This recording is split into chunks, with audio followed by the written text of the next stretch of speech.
Well, good morning, everybody.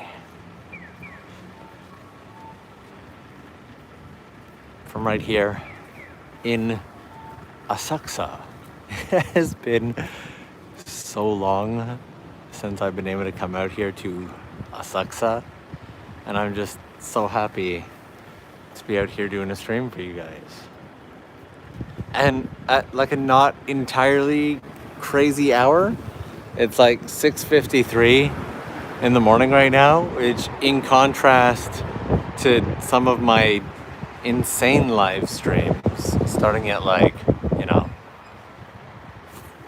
4, this is fairly reasonable. And today we're gonna explore just some of the back streets, enjoy the area, take a peek at Tokyo and see what Tokyo looks like at 7 o'clock in the morning. So if you're a regular viewer or you've been with the channel for some time, this here was my home for, the better part of a decade. And I think, if I'm not mistaken, this might actually be our first ever Tokyo stream on the TOKYOLENS Explore channel. No? Is that right? Is this the first ever proper Tokyo stream on the Tokyo channel? I am super curious. I feel like it has to be. I feel like I should be the expert in that. But yeah, thank you, Silver. So it's the first Tokyo stream. To be honest, I've had like 6 or 7 other opportunities to do streams here in Tokyo, and the weather has just not been great. So we're gonna loop around and do some of the side streets and do some of the back streets. We will inevitably make our way out to the Senso-ji area. There's a McDonald's over here for those of you who are big fans of McDonald's, and don't tell me that you're not. Nobody's too fancy for McDonald's. That has a beautiful second floor seating area that not a lot of people realize about. So if you come out to Tokyo and you want to enjoy some super Tokyo McDonald's, that's the place to do it. So where should we start? It's just been so long. Okay. I'm gonna give you guys a tour. We'll start with the super back streets. We'll make our way around. I'll share with you guys stuff that, if you're new to the channel, should be fun to see for the first time. If you've been with the channel, it'll be nice to reminisce. The entire YouTube channel of TOKYOLENS started out here. I started out here in Asakusa. This is probably the place that I have the single most love for in all of Tokyo. Definitely one of the top ones in Japan. And what? Oh my lord, it is. So about a week or 2 ago, maybe 2 weeks ago, let's say a week and a half, I did a video saying exploring the back streets of Tokyo at night before it all changes. And I talked about why I said that in the video, but it was also pretty obvious. Just the fact that Tokyo is just in this ever constant state of change. Like, one of the first things I wanted to recommend to you guys was this restaurant here, which was a traditional and gorgeous restaurant, which looks like they're kind of rebuilding, but I don't think it's going to be like a cafe or something now. And honestly, I did not expect it to be gone. The building was in fairly decent shape. The food was really good. It was really popular. It was like the tourist, like, hidden kind of spot. Like, it wasn't overly obvious. If you're a tourist, it's not the kind of spot you would think to go into initially. But if you found it, it was amazing, and now it's gone. And that's happening with just Tokyo in general. And will we be able to? No, we can't. It's too bright to see the sky tree.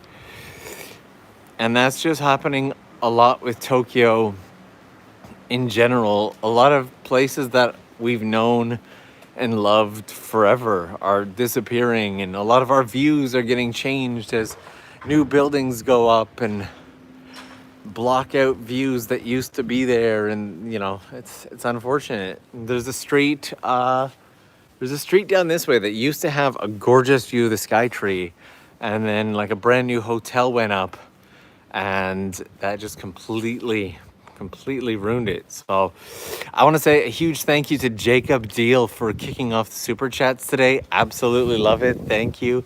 Says, hey Norm, hope you're having a great week so far. Thank you for these live streams. Thank you so much for being a part of it. I'm glad that I say it every time, but I'm glad that I can do this while everyone is just dying to be in Japan. So, and Patricia keeping the super chat ball rolling, saying, what a surprise live stream just when I was about to go to sleep. Here's something for your morning coffee. 100% getting a morning coffee today. Thank you so much. And I know it doesn't look like much right here, but can anybody guess what this shop is? Regular viewers should know. Can anybody guess what is hidden behind these gates right here? If you can guess, drop it in the comments. Obviously, it's not like there'd be somewhere else you would drop it, And this shop here actually sells gold covered stuff, like gold covered ice cream and stuff like that. So, and Whiffin keeping the ball rolling again, saying, found your channel recently and you've given me a lot of spots I now desperately want to see. Great footage and commentary. Thanks, mate. Oh, really appreciate that, Whiffin. And this particular shop is, drumroll, this is the shamisen shop. That was my first ever shamisen shop. And just a note to Whiffin and to anybody else who found recently and is like, oh, I'm on the fence about whether or not I want to put in something like a super chat. Super chats are all well and good. I appreciate them. I love you so much for them. But honestly, for the same amount, you could come and join the Patreon crew for like a month, even 2 months, and get access to like the Discord, the secret Instagram with all the live streams, all the behind the scenes videos and posts, the podcast. I have a lot of fun over there. I genuinely enjoy it over there. So if you're on the fence with super chats, or you're like, oh, I got like 5-10 to drop in, come and try it out for a month. I would love to have you there.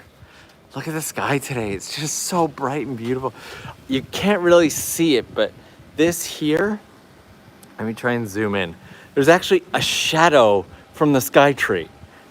That there is actually a shadow of the sky tree, which is just nuts. I'm gonna try and get around this. And Thomas keeping the super chat ball rolling, saying, just a bit of support, won't be able to stay long. Well, thank you for coming by at all, leaving some comment, engaging. I really appreciate that. And Mary's Trinity Studios, there we go, look at that. It says, Konnichiwa Norm, TOKYOLENS Live is just what I needed while learning Japanese. Look at that, is it just me or does that just look really crazy? That is so cool. That is like, if I wasn't using my photography phone for streaming right now, I would get a better picture of that. Because I'm not going to be able to get a great picture of that. And let's walk this way. Robert Dockery. Hey, Bob, how's it going, man? In here saying... Mama Yoshimi misses you and says, check your email. Thank you very much, Bob. Yep, had a bit of a day yesterday. I will 100% be getting back to her today. Also, for any of you interested, I will be partaking in Animazement this year, which is a beautiful North Carolina Japan and anime related festival. They've got a website and everything, and I will be doing a remote event for them. Super, super excited about it. Did Japan Expo Canada a few weeks back and had a ton of fun. That one I made like a big long video for, but this one here, this one we're going entirely live. So anything could happen. Everything could go wrong. The excitement is just off the charts. So, Skytree casts a shadow over all. I like that. And where did it go? I feel like I missed. There we go. Avalon Expo. Ha! You thought I missed it, didn't you? You thought I missed it, and I didn't. I knew it was there. I just had to scroll back and find it. It says, happy to catch the live stream. Nice. Thank you so much, Avalon Expo. I really appreciate you keeping that super chat ball rolling. Having a good time this morning. It's actually really nice weather right now. It is just about 19 degrees, so it's just under room temperature. And this here, as you probably know, is and has always been one of my favorite streets in Asakusa. And this here, Asakusa Public Hall, is one of the spaces where the yearly Tsugaru Shamisen competition is held. So, let's head down this way. Just having a good time. Morning, guys. Hello. Morning. Nice guys. A lot of the, so there's a lot of people out in this area that like run little shops and restaurants and stuff like that. And especially in Asakusa, I have really found that it's one of the areas of Tokyo that you can actually greet people and they'll greet back. And I forever love that so much. Okay, so this is one of the biggest kouseten in Asakusa. And if you can find your way to this spot when coming here, this is where excitement and adventure happens. You see, down this way, you get Denpoin. And it's a obviously beautiful, traditional, gorgeous street.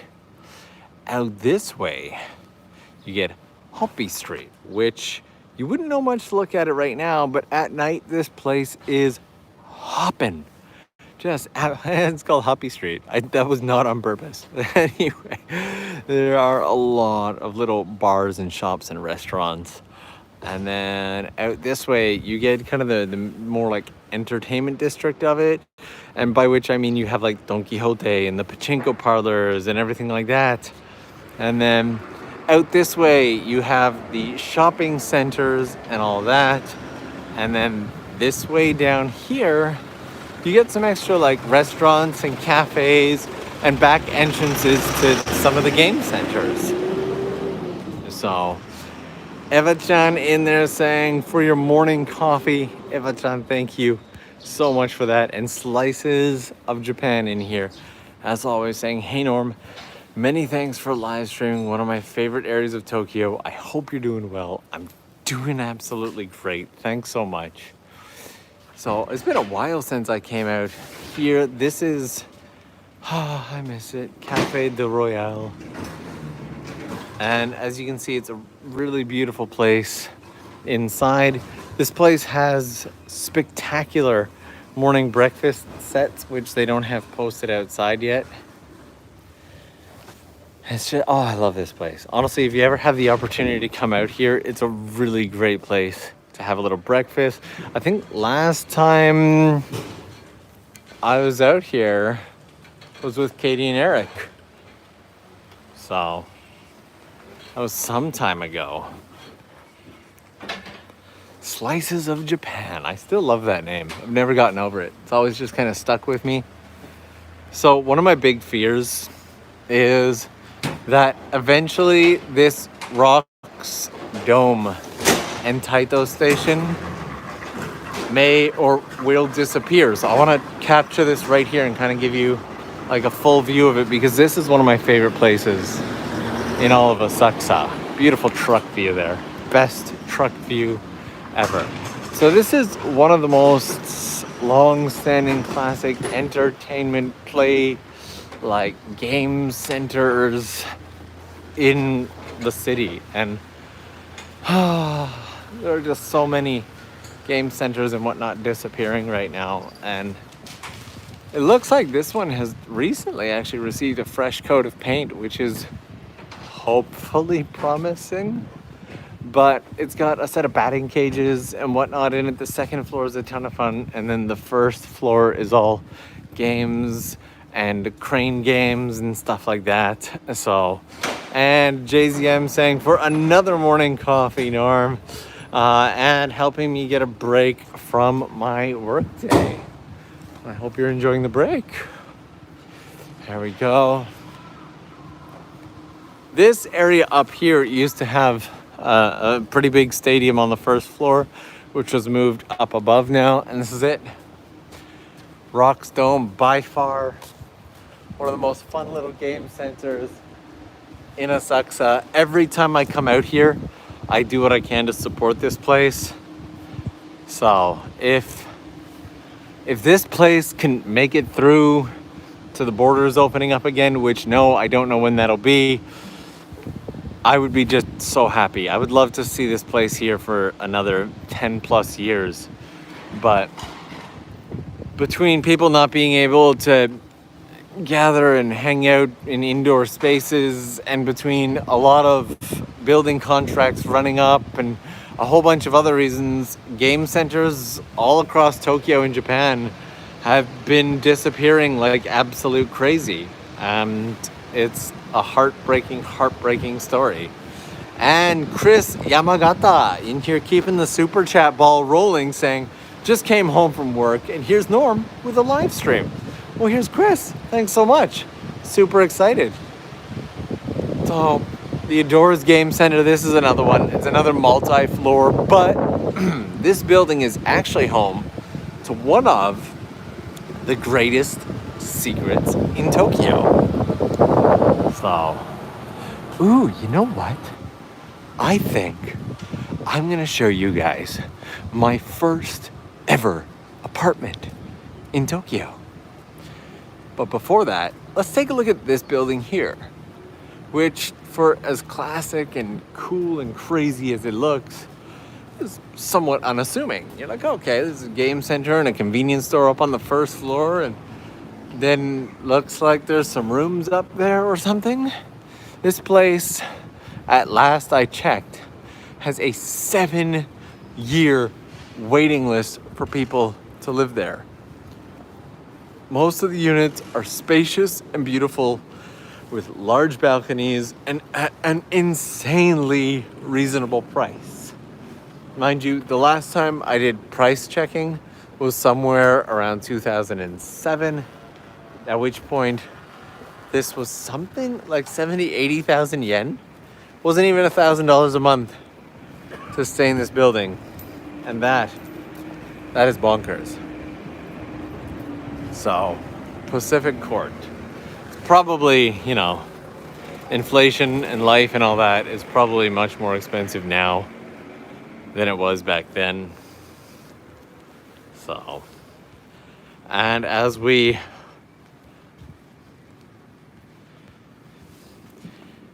any idea why it's so cheap? I never really looked into it. There's got to be a reason, obviously. Hello, kitty cat. Now, this street here will take us back up to the Hoppy Street. This place here will take us almost right back down to the game center we were just at. So we're gonna head this way.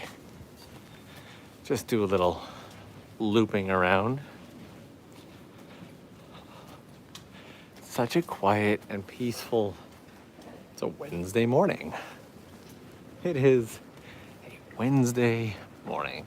This is another really good street, especially during festivals and whatnot. Like if you're looking for a spacious place to enjoy a festival without getting squished, usually this street is the place to come, because there's lots of places off to the side to stand.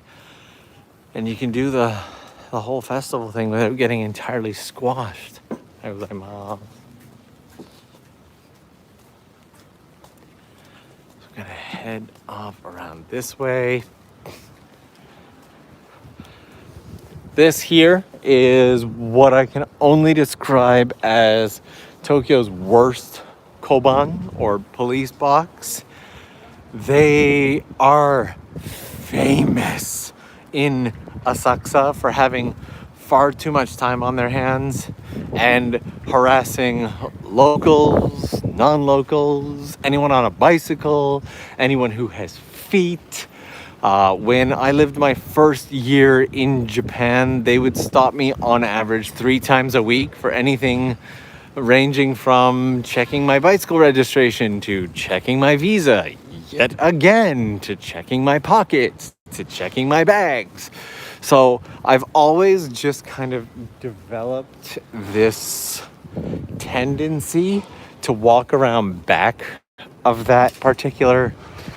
Most koban aren't bad, honestly. Like the help or something, and you're lost or something like that. The koban serves two really good purposes, to be honest. Number one is they're a great lost and found, and number two is they're really good at giving directions. Outside of that, not a whole ton, but most of them are pretty friendly and helpful. That one I avoid. So there aren't many times that I'll be like, yep, I'm avoiding the cops, but this particular koban it is top of the list for spaces that you can avoid if you want to save your time. So, and this here is the Asakusa Winds, which is one of the biggest gambling establishments in the entire area. This is, as you may have guessed, horse racing. They don't actually race the horses in there, they just do the betting. And I have actually never seen this building here, which is being called Koto-ku Broadway. This used to be a movie theater, like super dirt cheap movie theater, where you could grab 2 movies in a row for something like 700 yen. They'd be on a smaller screen and they'd be movies that haven't been in the theaters for some time. I think there's still one of these places left in Shimbashi, but this here is a brand new building. Asakusa View Hotel Annex Roku. Ah, okay, so this is owned by the Asakusa View Hotel, which is the giant building back there. Cool. And then this is Hisagodori. And no, I've never done a horse racing event in Japan. Never tried it. All right. So Hisagodori, what's up, Pigeon? Hisagodori is a great street for festival goods and whatnot. The cheapest, wow, the price just keeps going up. This used to be like 260 yen, then it went up to 290 yen, then it was 320, now it's 330. It's still one of the cheapest ramen that you can get in all of Tokyo at 330 yen. If you ever watched my favorite video series over on TOKYOLENS with my little brother Alexander, we tried pretty hard to get into that place. So recently I've had the good fortune of doing a couple videos over on TOKYOLENS, one featuring Tokyo's cheapest apartment. And again, as I mentioned in the video, we are playing fast and loose with that word apartment because that place came with some massive caveats that barely make it livable. And then we did Tokyo's smallest apartment, like right in central Tokyo. And it's kind of treated like a luxury apartment because everything is brand new. I got a story about this place later on. Oh boy, do I have a story about this place. And so, you know what? We're gonna head down this way because my old place is down here.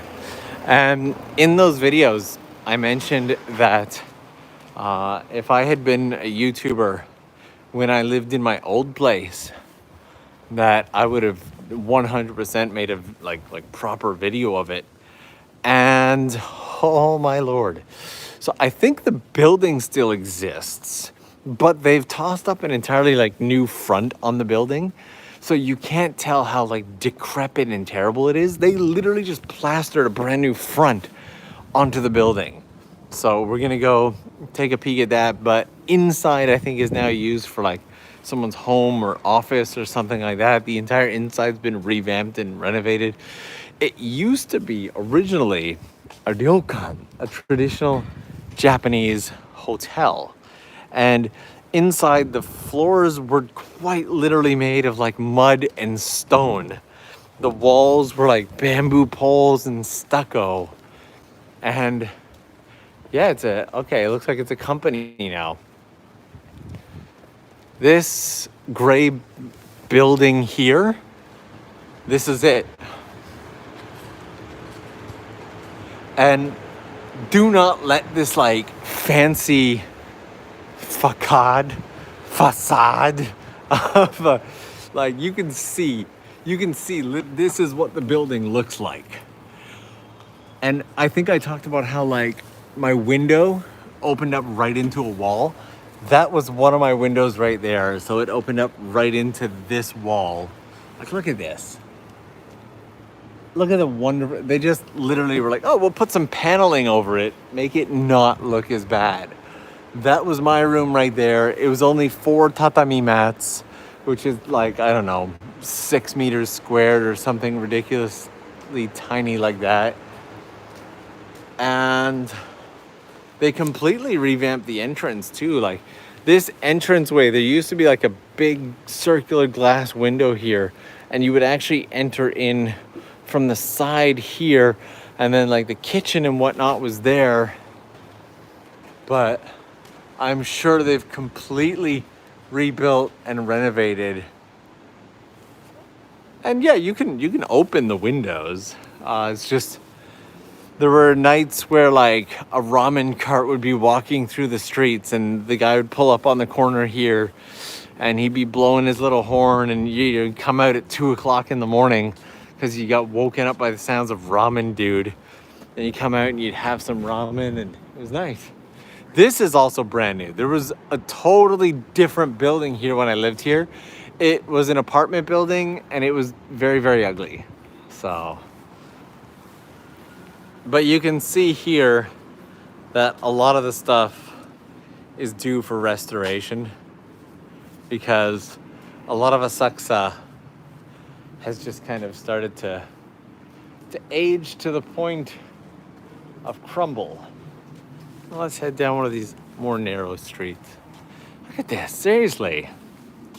Like, this is central Tokyo we're dealing with here. And also, I didn't want to miss it, but I am scrolling back because Mary's Trinity Studios kept the super chat ball rolling saying, hey Norm, for a Mizu or Dr. Pepper, if Japan has any. And thanks for going live. It definitely makes my day. Well, Japan does have Mizu and does have Dr. Pepper. So we can do one and or both. And this area itself has changed to the point where my little side streets that I used to walk down have disappeared. What?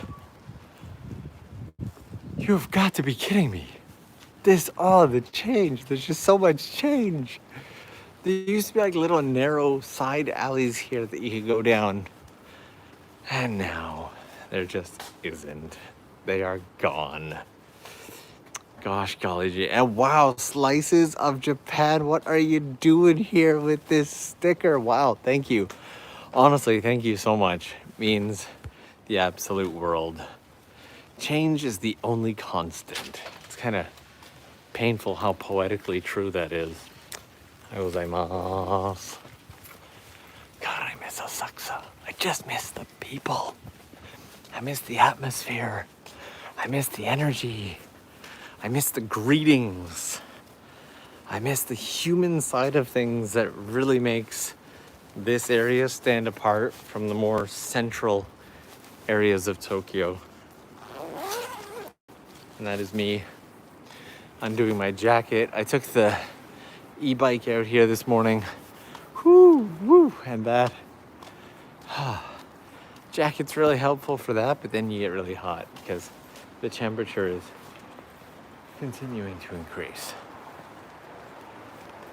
So we'll take some of these back streets here and we will make our way out to Senso-ji Temple amongst the pigeons. Hello, pigeons. And currently it is 7:23 in the morning. Yeah, honestly, having lived right around here, like my very, very first Tokyo apartment ever was that one that we just went to, and that was back in like 2005. And then moved back to Japan in 2007. And I think I moved back into the Asakusa area between 2009 2010, and then stayed there until about a year or two ago. And I love the area so much.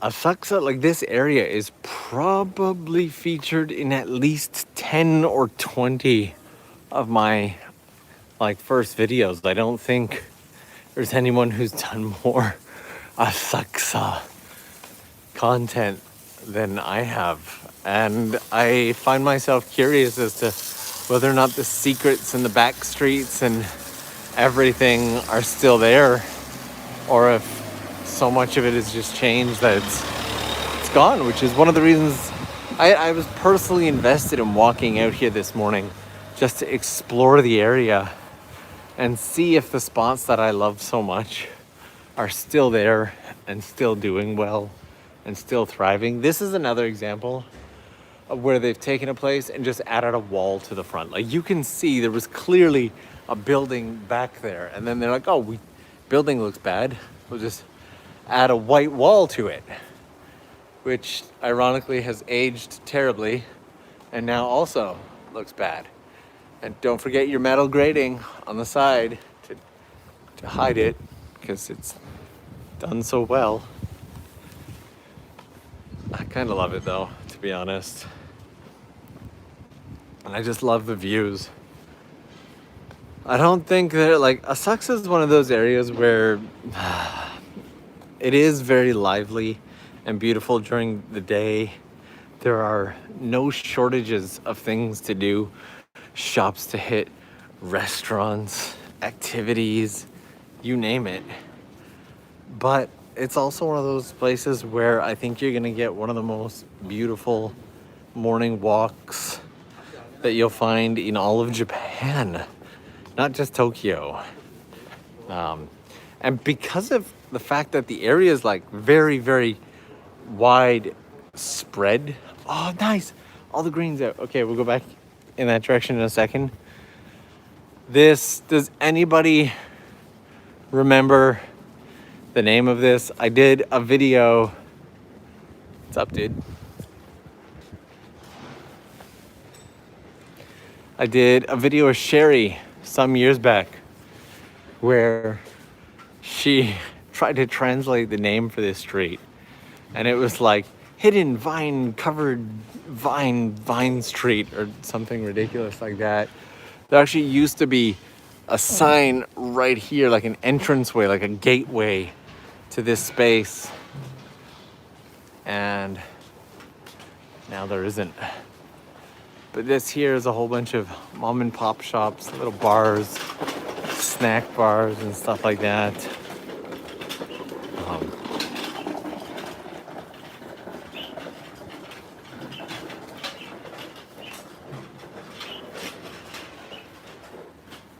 But yeah, coming back to what I was saying about the morning walks, like I enjoy a nice morning walk through, for example, an area like Kyoto just as much as the next person. But if I had to choose to wake up in any location and do a morning walk, if I had to choose between like Kyoto and Asakusa, I would 100% lean to Asakusa without hesitation or question. just because of the width and the size of the area. Kyoto's really great spot to spot, but then there's going to be a lot of like dead space in between the different spots. Like one area will be really concentrated and beautiful and gorgeous and redone beautifully, and like then it's just random houses or buildings for like 15-20 minutes until you get to like the next area that's really beautifully done. And there's something about Asakusa that it all just ties together so well. Like the existing architecture that's here, along with the temple and the shrine and the old buildings and the decrepit stuff and the stuff that's been beautifully repainted, along with something that hasn't been painted at all, and the ones that are rusty, and just the way it all comes together in this hodgepodge, this mix pot of... I love Asakusa. I think you get that point by now. So, and this is the back entrance to the Senso-ji temple area. Whew. Look at this. Look at that tree.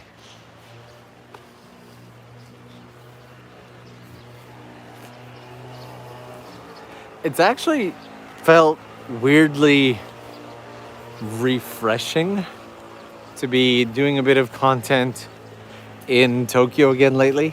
I just kind of avoided it for the longest time, and as of recent days I've put together a few more pieces here in the city, and it makes me realize that, you know, you really need that juxtaposition. You need the nature to enjoy the city, and you need the city to enjoy the nature, and vice versa.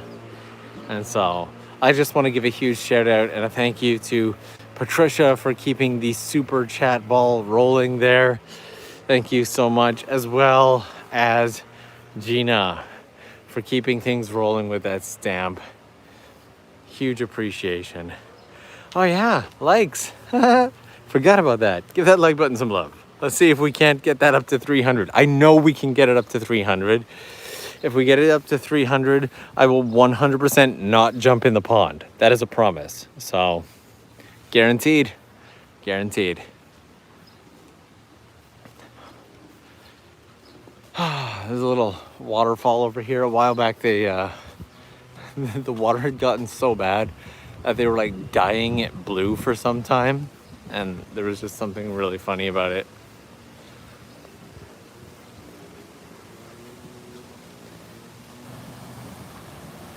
Oh, Lex just jumped up to 305. People really didn't want me in that water. Just doing our morning exercises here.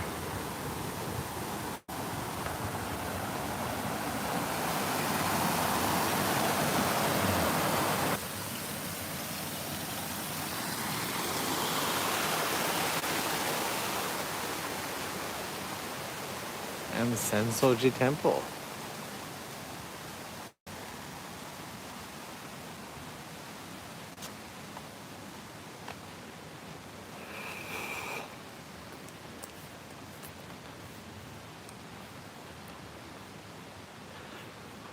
William keeping the super chat ball rolling there, saying, thanks for showing us Asakusa. Definitely my favorite part of Tokyo. Also, speaking of the like button, William, thank you, by the way. Speaking of the like button, if you guys haven't given that subscribe button some love here on the TOKYOLENS Explorer channel, 100% do that. Make sure that you turn on notifications as well. That way you don't miss these impromptu live streams that I didn't plan or tell anybody about, and then just did because I finally had the opportunity to do so. Because that's a thing. Yay. And Demanufacturer saying, I was there to perform today 3 years ago. Still miss it so much. Have a Wanda coffee or two on me. Cheers. Oh, cool. What were you performing out here? Let me know. I'm super curious. I've done a couple performances. I've done probably 2-3 dozen performances in the Asakusa area for shamisen. And it's just such a warm and welcoming area to do performances. And I'll show you guys the not so secret shrine as well. We'll come back this way.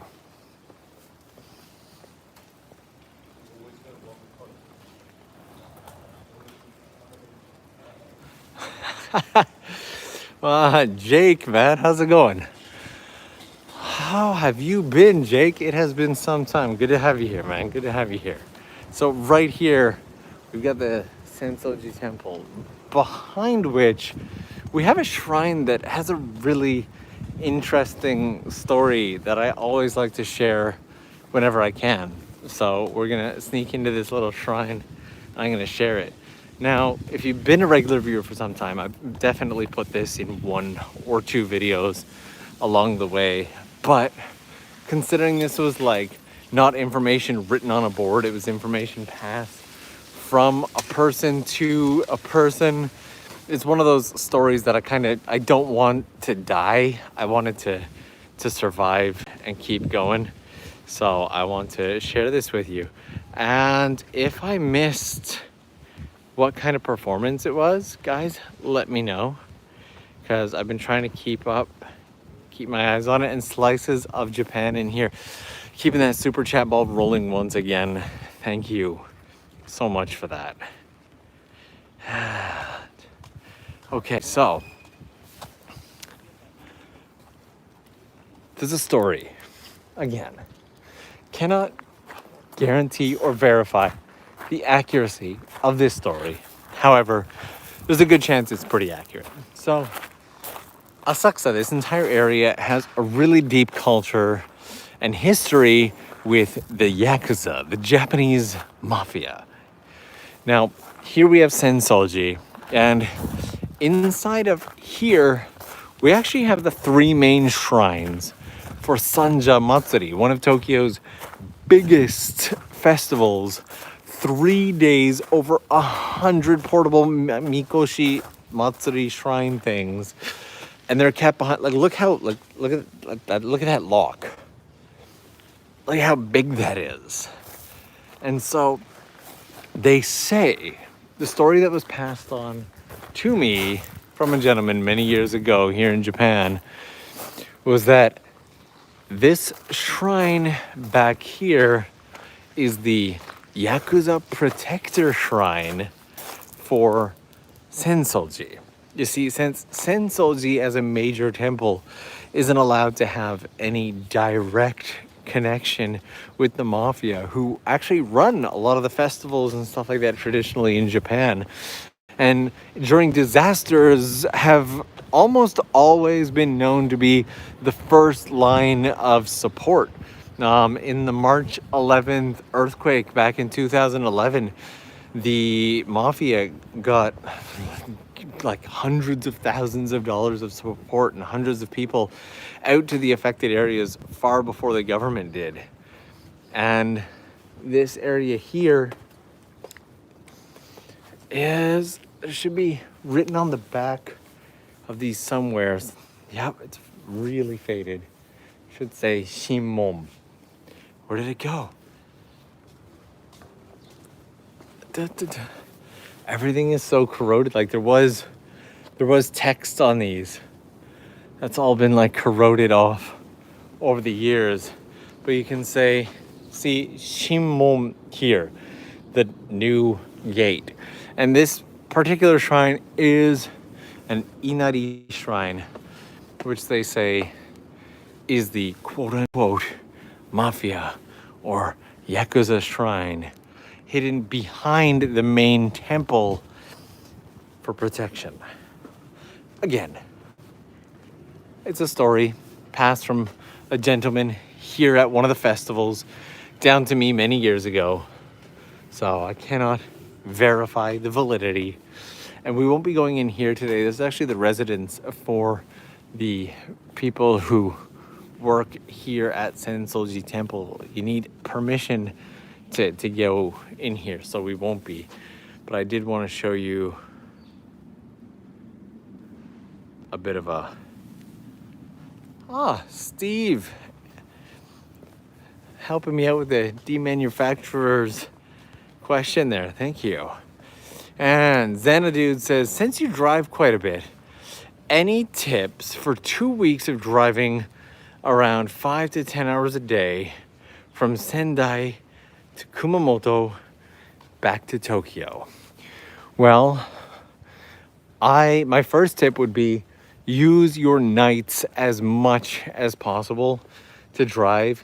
It's a lot easier to drive at night. You'll cover double the distance in half the time because the roads aren't nearly as crowded. And if you're using the highways, it tends to be a lot cheaper at night than it is during the day. You get a bit of a discount. So if you're willing to drive nights, I highly recommend driving nights. Also, familiarize yourself with something called Michi no Eki, little road stations. And so those would be my 2 tips. If you want more, just spam me in the comments and I'd be happy to let you know.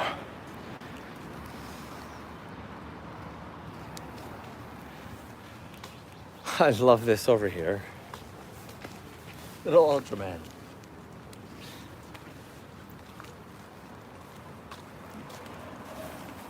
And these dudes here, I believe from Gegege no Kitaro.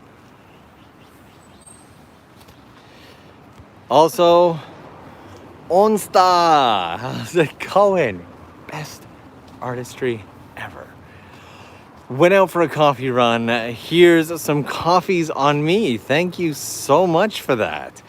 Chill, thanks for the chill exploration vibes and fun time. As always, congrats on a big, busy week wrapping up. Thanks so much. Yeah, over on the Patreon secret Discord, we've been talking about what an insane week I feel like the last 2 weeks of my life have gone by in just the blink of an eye. It's been one of those start first thing in the morning, finish at 1 a.m., sleep just out of necessity and do it all again the next day on loop kind of lifestyles. And you know, I could see the end of the tunnel. I could see the light. So I knew I knew when things were going to wrap up and cool down a bit. And this live stream is actually kind of my celebration for getting through 1 to 2 weeks of absolute craziness. And yeah, let's push that to 400 likes. Give some love and stop me from jumping in ponds by smashing the like button and the subscribe button. By the way, I had not been paying attention to subscribers on this channel whatsoever and just realized we're at like something like 21. Didn't I launch this channel like 3 months ago or something? Thank you guys so much. If you haven't hit that subscribe button, give it some love now. Wow, that is mind-blowing to me. So also, you guys, I've been doing really good at going back and catching up on previous live streams and previous videos and stuff like that and leaving love in the comments. It means the absolute world to me that you take the time to leave stuff in the comments after the stream wraps up so that I don't miss it, so I can interact with you and we can hang out and I can kind of relive the moment. Every time those comments pop up and whatnot, it brings me back to the video and I get to like kind of re-experience. Because the stuff early on in this, I feel like I'm already forgetting about it, so. And Mary's Trinity Studio saying, would you say the Sakoku era helped preserve the history and culture of Japan? What place would you suggest to go for someone new in Japan? Honestly, I don't feel like I'd be able to accurately speak enough to any Japanese history that I haven't lived through because if there's an opposite of a history buff, that's probably me. I'm not the history kind. I learned the necessity, but then I have, in high school especially, I don't know about you guys, but I did okay with like the math. I love the science and electronics and all that stuff. Shop class, all of those, loved it. Languages like French class and stuff like that, absolutely. History, it was just like, oh my God. But then as you get older, you realize just how recent a lot of that history is and it becomes a lot more interesting. But that applies really well for North America. And then you realize just how much longer Asia's recorded history is, and it's kind of mind-blowing. So sidebar on the someone asked about tattoo friendly onsen in Asakusa, and there used to be, but I'd say your best one is probably gonna be what's it called, Ueno. Near Ueno, there's one that I've featured in some videos there. And so yeah, and there it is, Dr. Pepper. It exists. All right. Also, if you guys, just because Onsta is sharing the big love in there, if you guys have not had a chance to check out Onsta's work, I highly recommend it. Just incredible, incredible work. Is it still humid? Kind of humid. And Xanadu saying, thanks for the reply. I never thought of night driving much. I'd want to see the views while it's light out. That's fair enough. If you want to see the views, then for the most part, my advice would be to actually avoid using the highways if you're okay with a lot of driving.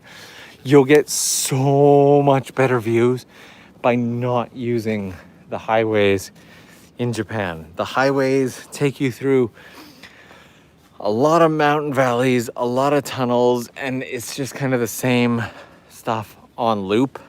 And depending on the area you go, you might be spending 60% plus of your drive just in tunnels by using the highways. So if you're not concerned about time or gas, then I would say avoid the highways if you want to enjoy the views. If you need to use the highways, then your views are going to be a mixed bag depending on the area. So it might even be worth, like, if you need to use the highways and make some quick ground, it might even be worth doing that at night. So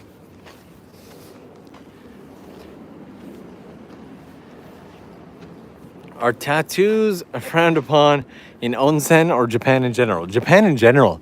Tattoos are directly related to the Japanese mafia, the Yakuza, and a lot of places will not allow you in them. I've been kicked out of gyms.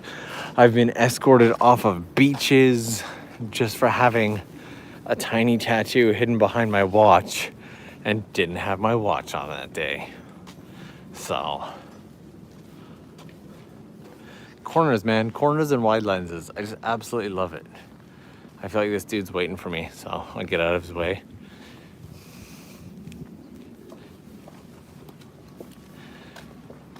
I have been asked to leave so many places because of my one single tattoo. It's not even funny anymore.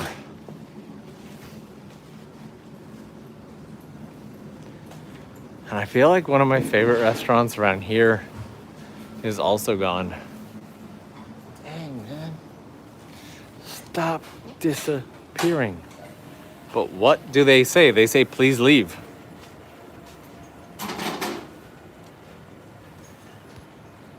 They literally, I had a guy come up to me at a gym and tap my wrist ever so gently. And touching is a big no-no. They definitely shouldn't be touching you under any circumstance. Just tap my wrist very gently and be like, I guess he assumed that I couldn't speak Japanese. And he was like, this, no, you go.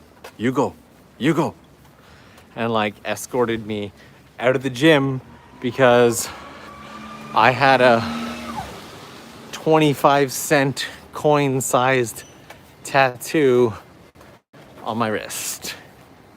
So, and we still, I don't know if you guys can see it, it looks like the sky tree's all bent, but we still got the sky tree shadow going on there. So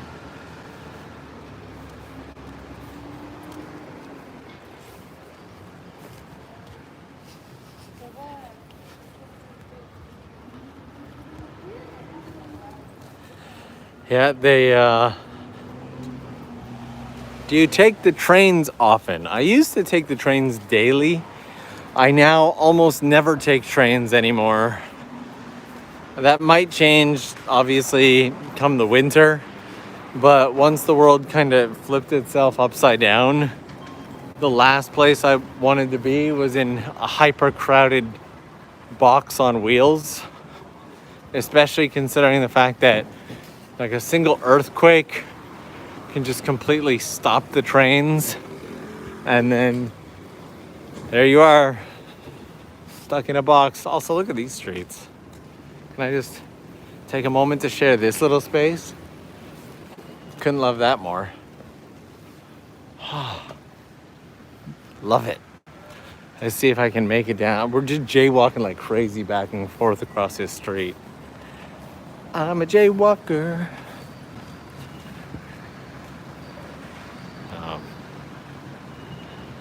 The shadow is mysterious.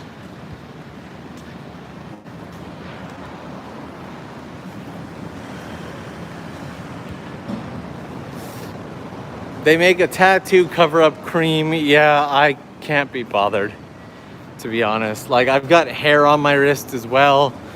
Okay, so here's my favorite tattoo story. Are you guys ready for this? I was in the middle of a video shoot where I was playing shamisen for a major Japanese camera company. And during this shoot, I won't say which company, that way I can share the story freely with you. And during the shoot, I told them that the particular song they were asking me to play, I could only play a few times. We had already passed that number a few times when they checked the footage and they went, "Oh, you have a tattoo." No, we're starting over from the beginning. And I was like, yeah, no, I'm way past my limit. Like, physically, I am exhausted. I'm in pain.